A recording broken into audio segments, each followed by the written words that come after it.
السلام عليكم. لا تنسوا الإعجاب بالفيديو والاشتراك في القناة تشجيعا لنا لنستمر بنشر المزيد إن شاء الله.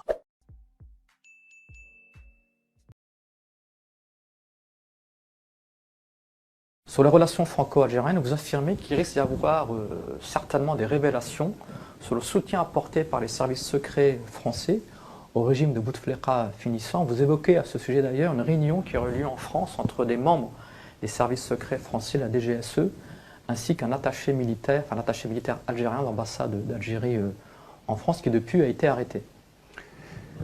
Ce qui est certain, c'est que la France a apporté son soutien jusqu'au bout au régime précédent et au président Bouteflika. On se rappelle le tweet que depuis Djibouti, Emmanuel Macron avait fait pour se réjouir des ultimes initiatives du clan Bouteflika pour se maintenir au pouvoir.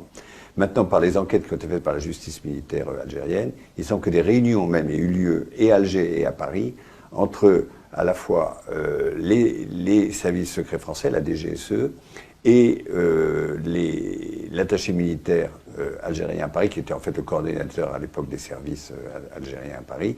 Et quand les réunions avaient lieu à Alger, le général Tartak était le chef des services, et même Saïd Bouteflika, le frère du président, était présent à ces réunions. Et de quoi il s'agissait dans ces réunions? Eh bien, c'était de trouver une porte de sortie pour le système en place. Il s'agissait d'éliminer Gaïd Salah, qui apparaissait comme une menace par rapport au plan de la présidente, et éventuellement de décréter aussi l'état d'urgence. Alors, ce qui a choqué l'institution militaire, qui aujourd'hui est au pouvoir à Alger, c'est que ces réunions ont donné lieu à des comptes rendus qui n'ont jamais été transmis à l'état-major et qui ont été cantonnés effectivement au cercle, au clan Bouteflika et aux proches de la présidente. Donc la conclusion de tout ça, pour les autorités algériennes actuelles, c'est que la France a tout fait pour aider